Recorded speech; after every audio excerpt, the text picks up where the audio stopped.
Hey, this is Edwin Dearborn. I'm with my good friend and business expert Bernard Bonner, and we're going to talk to you about how we're going to drive business growth.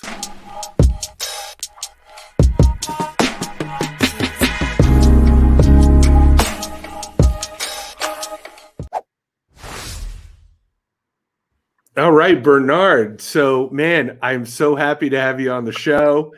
And we've known each other for a number of years. We follow each other on social media.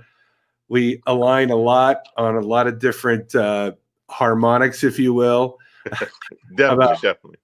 about how to approach life and live it. But today, what we're talking about is you are the CEO. Let me just look at your LinkedIn profile, get this right. Business Development International Incorporated. You're in Houston, Texas, Yep. and you primarily work with the manufacturing and construction industry.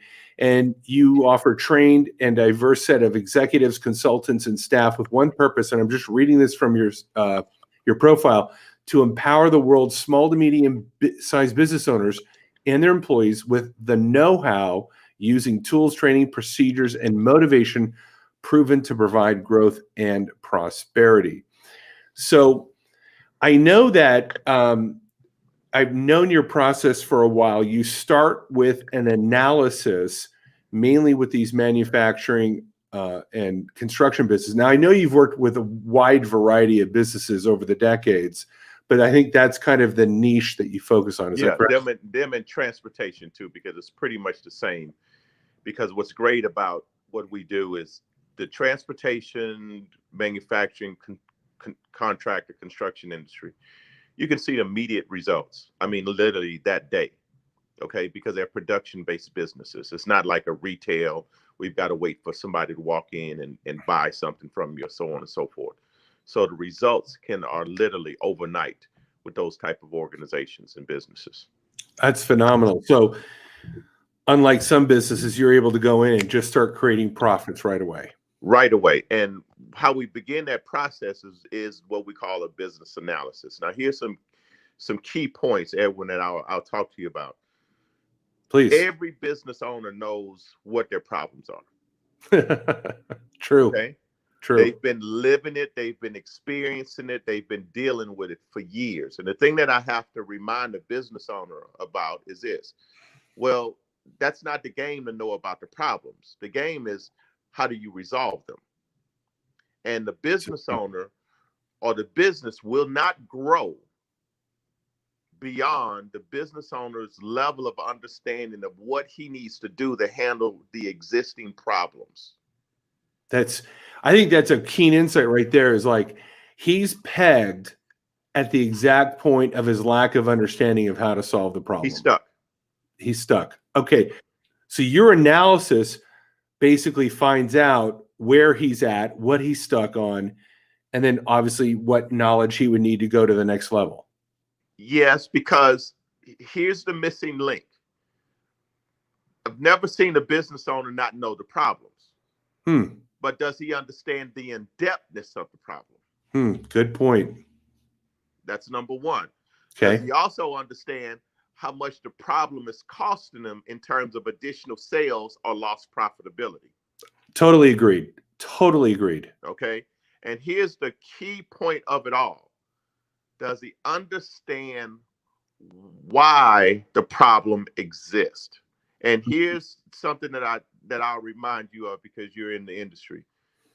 If the business owner understands why it exists, he can then create the exact steps necessary to handle it.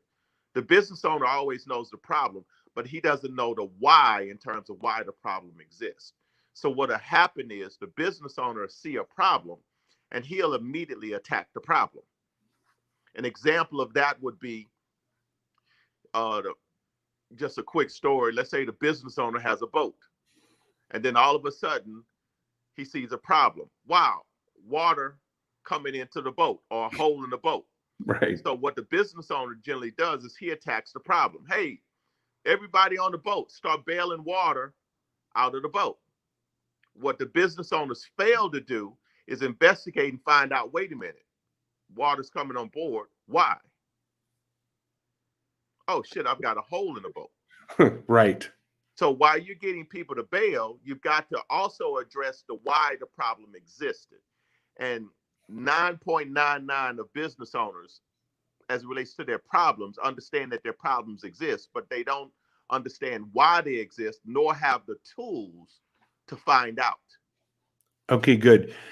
This is phenomenal. So, and this makes sense. And I love the boat analogy. I'm gonna use that analogy in the future because No that's problem. You can have that one.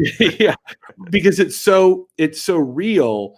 And a boat sinking is such an extreme problem. Like, you don't have all day to sink. It sinks fast, and that's very much like business. If you're losing money, you'll sink fast. So you go in and do this analysis. So number one, they know the problem, but you're getting them to really understand the scope, context, The and depth, in-depthness. the That's right. in-depthness of that problem. Then you're helping them find the actual why, the cause of the problem. Mm-hmm.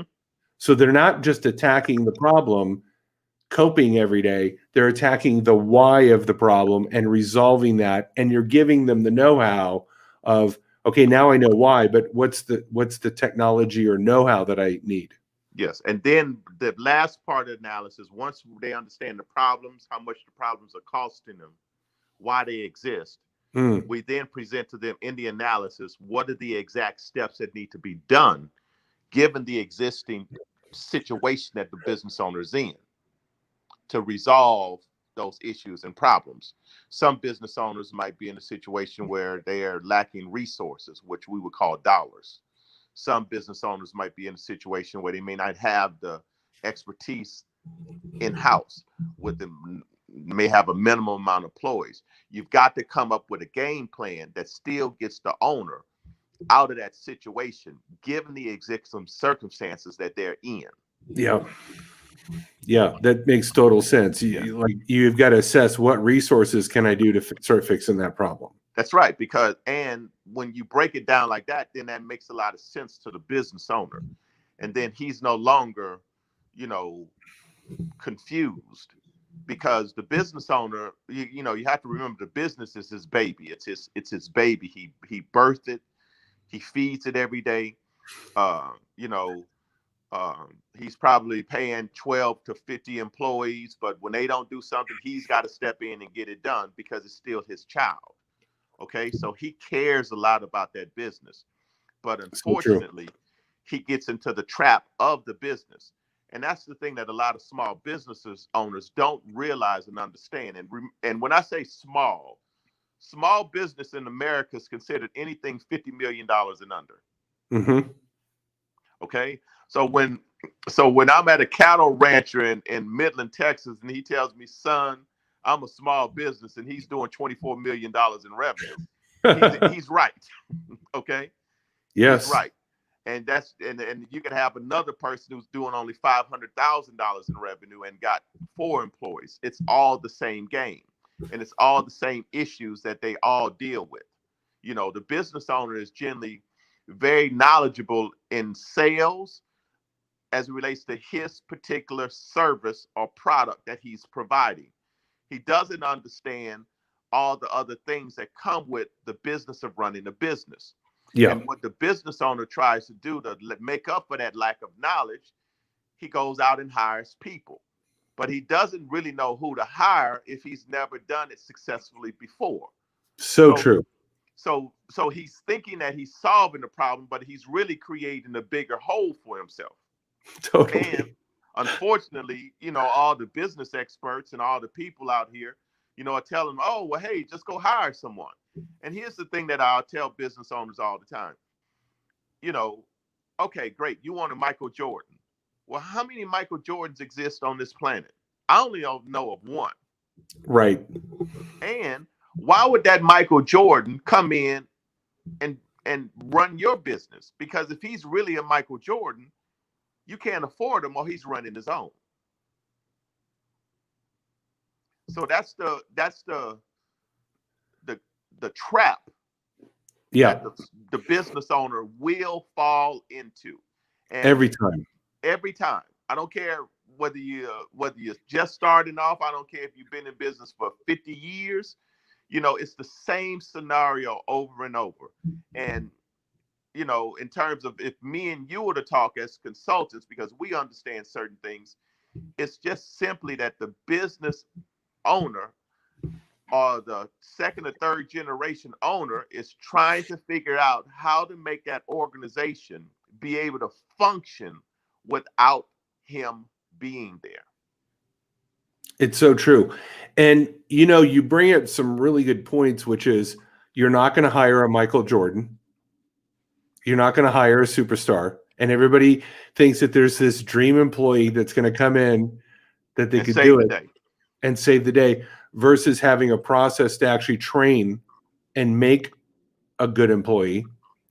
And then number two, I think you brought up another good thing is they're trapped.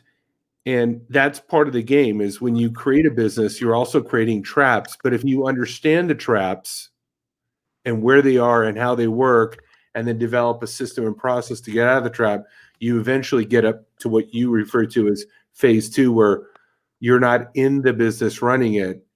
You have a team running the business. That's right. And unfortunately, with business, you either have to grow or you're going to die. That's just what it is. Okay. And I've seen business owners say, well, no, I just want to stay right where I'm at. No, not possible. Not with the changes in the economy or unforeseen circumstances or those types of things. Okay. You've got to continue. The only way to be successful is continued growth. And with continued growth, you've got to learn how to create or deal with people or get a group together. And unfortunately, most business owners do not understand how to manage a group of people and get them to function and go. Yeah. And even if we look at and what we can do is we can sit back and watch sports, and we see so many few coaches, professional coaches, who are getting paid millions of dollars who even have that ability. Yeah, there's certain teams that always win. Like somehow over the years, the Steelers or the Patriots just somehow put together teams over and over and over. And then there's teams that we always joke about, like the Browns or the Lions, that somehow, and they got the same number of players, they're playing by the same rules, they're playing with the same football, but they can't just put a team together. Can't put a team. And here's what's interesting. There's a specific definition of a team that a lot of people don't understand. So you're not. I mean, I've been doing what I've been doing for 25 years, so I've seen it all, and I've worked with all different types of businesses, and I can tell any business owner that's out there, whatever level they're in, whether they just got into business and they're all excited, or whether they're 10 years in and they're dealing with pain problems, or whether they're in their late 60s and they can't give away the business because the children don't want to deal with those pains that they've seen their father and mother grow up with. You know what I mean? And they're running away from it. This is just the whole reality of what's going on with businesses out there now. And then not on top of that, we've also got the shutdowns that are affecting people, which is just, very unpredictable. So, the only way businesses can be assured of a future is what a coach used to tell me one time: proper preparation prevents piss poor performance. And what my responsibility and what my organization's responsibility is there to assist a business owner as a tool to help him understand what he needs to do and how he needs to stay ahead of the game. You see what I'm saying? So that organization can be managed correctly and he can get the highest level of efficiency from his employees. Absolutely. And you bring up a good point. Again, another great analogy: sports, preparation. But I think, earlier we talked about, I think, the guy's, he's a good technician.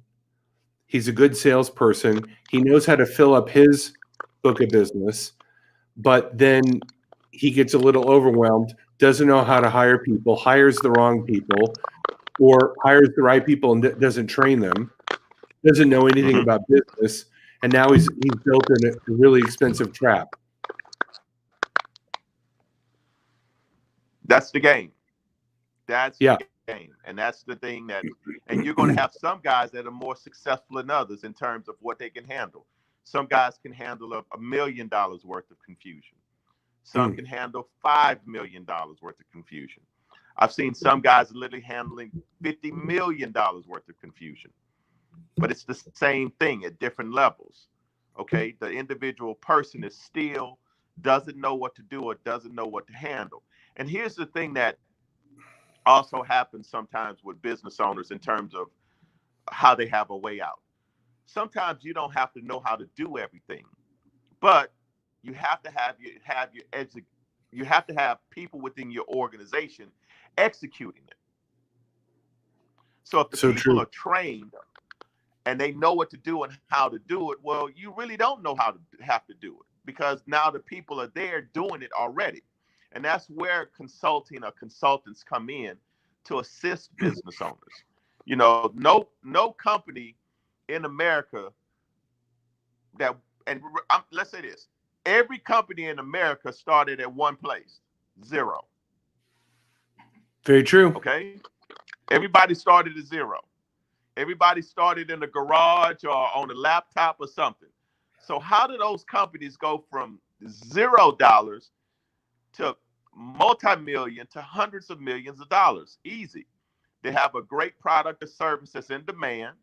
And then two, they've paid the cost as they were growing of paying consultants to assist them to handle whatever issues that they had at that moment so they can keep going.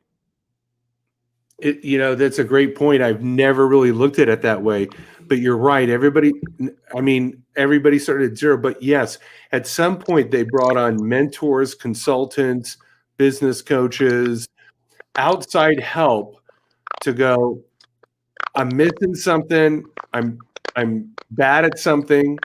What do I need to do? Where do I make the tweaks? So tell me an example. Tell me an example. You walked in. Take me through the process, analysis to what you do. Day one, sit down with the business owner for about 2 hours while I ask the business owner a series of questions because I'm trying to get from the business owner what's important to him. What is he trying to do? What difficulties is he having? Why does he feel he's having those difficulties? What employees he feels are on this team and which ones he feel aren't and why? Great point. Okay? Also, great point. From the business owner, what aspects of these different areas of the business, how much do you know about these things? What do you know? What don't you know? Okay, great. So by the time I finish with that first interview with the business owner, I've got an understanding of him and what he's doing. The reason why that's important, I'm only there for him. I'm not there for the sake of the employees. I'm there for his sake because it's his vision, it's his dream, it's his responsibility. Great point. I mean, he's the source point of everything. He's the cause of everything. And what I tell business owners all the time, this is a huge mistake business owners get caught into as a result of the trap of a successful business or a business, you know, running well or whatever the case is, or you're delivering your product or service really well and the people want more of you. The business owner gets into the trap of looking out for everybody else. Let me look out for my employees. Let me cover their butts when they don't do something. Let me pay the employees and not pay myself. Okay? This is just the viewpoint of a successful business owner. They're always looking out for others instead of themselves. Okay? Because they're really able people. You know, they're just really able and it's the last thing they think of is themselves.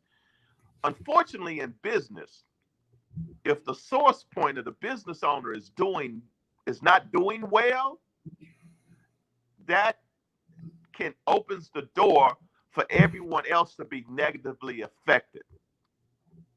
Okay? Very true. So very let's say true. we have a business and go ahead.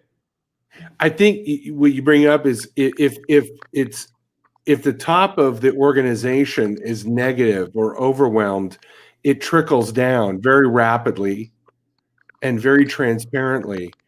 And you get this negative vibe going on in the business because it's like, oh, the owner's pissed, or things are disorganized, or he's always angry and yelling at people. And of course, that affects my morale. That's right, because the owner is the most important person in the company. See, the owner is responsible. Let's say the owner has 35 employees. Okay.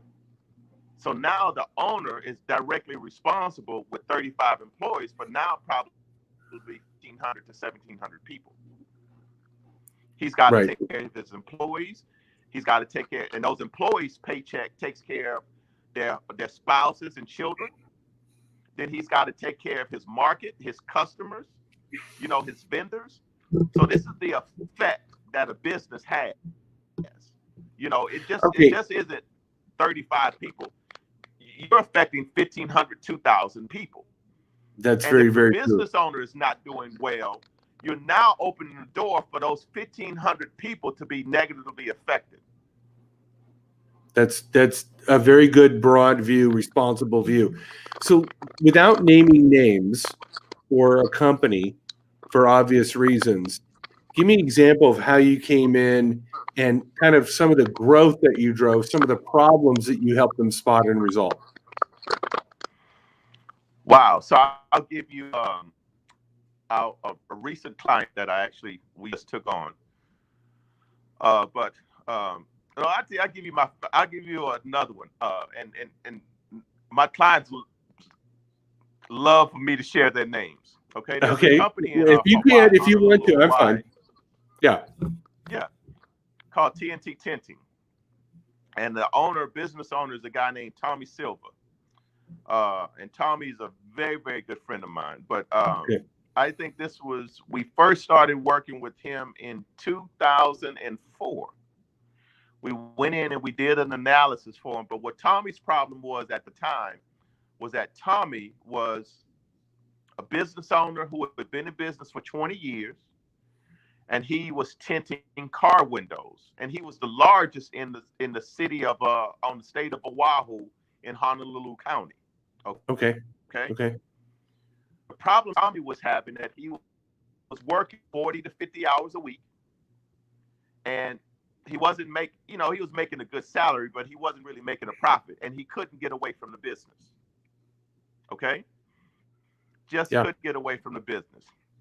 Now, we worked with Tommy significantly over the years, but after that first engagement of working with him, literally within a year, we took his profits from 0 to 25%, and he still made his salary, and he was able to literally walk away from the business and take a vacation with his wife several times throughout that year, because he had the people there, but they just weren't functioning and working. And that's what we're able to do. Now, Tommy Silva, that same company, is now the largest tinting contractor in the United States. Wow. Okay. So this guy started with 0, overwhelmed, not making a lot of money, not taking vacations. Now, then you took him to the next step where he could take vacations, making money. Now he's the largest tinter in America. Yes. Wow. Okay. That's incredible. Yeah. So now, and another recent example, we worked with a client. We did an analysis with a client several months ago, who actually happened to be a referral from Tommy Silva. And Tommy's the type of guy. He's a very, very competitive guy. So I was surprised that Tommy gave us a referral from someone in this industry, but they weren't in Hawaii. They were from Carolina.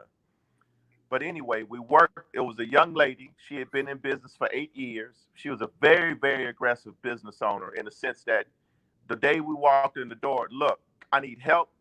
I know I don't know what I'm doing, but I'm good at this and I want to be the best. We're like, okay, you're easy to work with. Anyway, we worked with her, probably started January, February, March, April. In April, her stats last year, she had done around $700,000 in business. with us helping her, she closed a $285,000 job working with the government.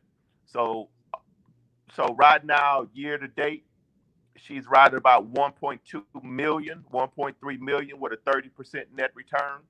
And last year her stats was 700,000 with a 6% return. So, those are standard results for us. Okay, good. So you're probably going to triple her overall sales, and you've 4x her profit margin. Yeah. We 4 times the profit margin, tripled her sales.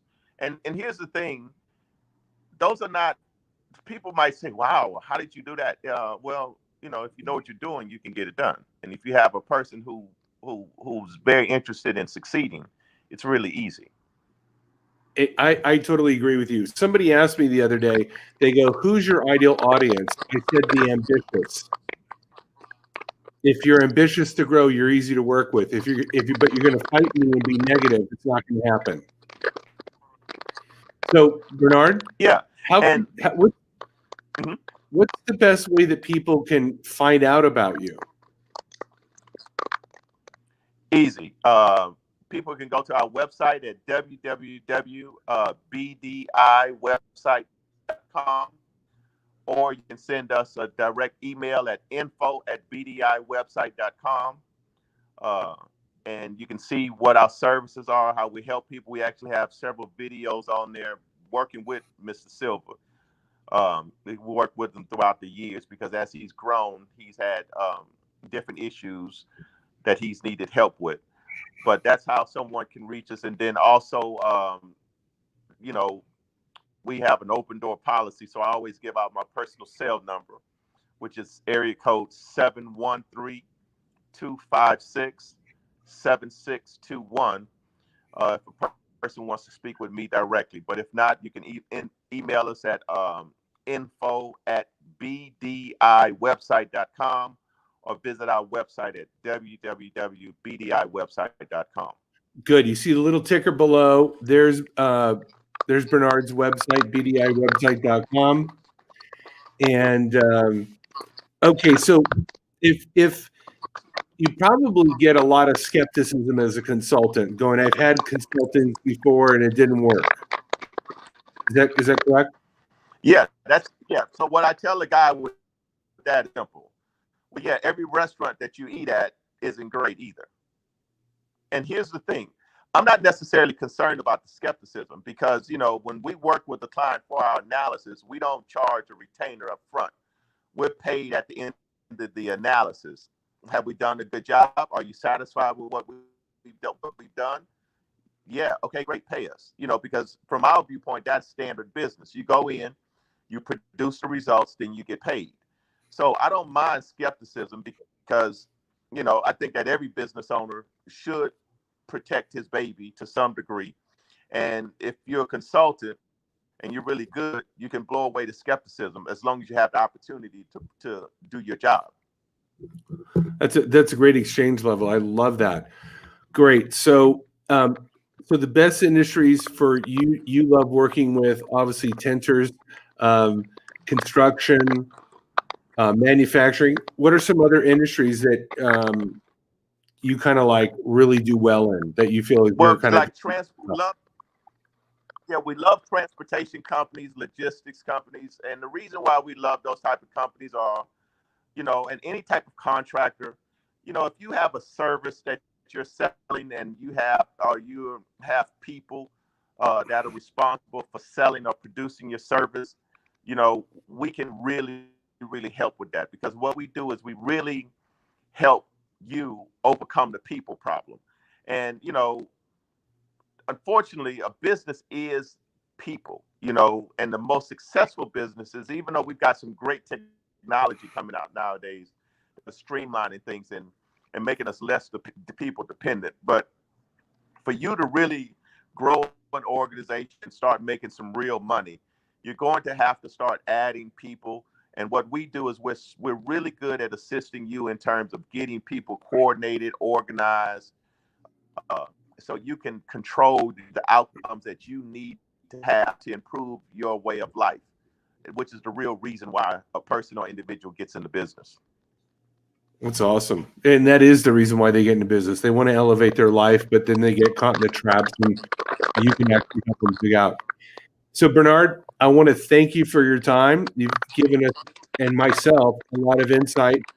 Guys, go to bdiwebsite.com, reach out to Bernard, let him help your business, or if you know somebody in transportation, contractors, things like that, let him know. So Bernard, thank you so much. Appreciate all your time, man. You do well, and I know we'll be in more Thank you, communication. sir. And we'll be in communication again soon, I'm sure. All righty. Thank you. Thanks for All right. Thanks for your time. Well, guys, this has been another edition of Growth Driven. We bring to you experts, help you with your business. We'll see you again soon.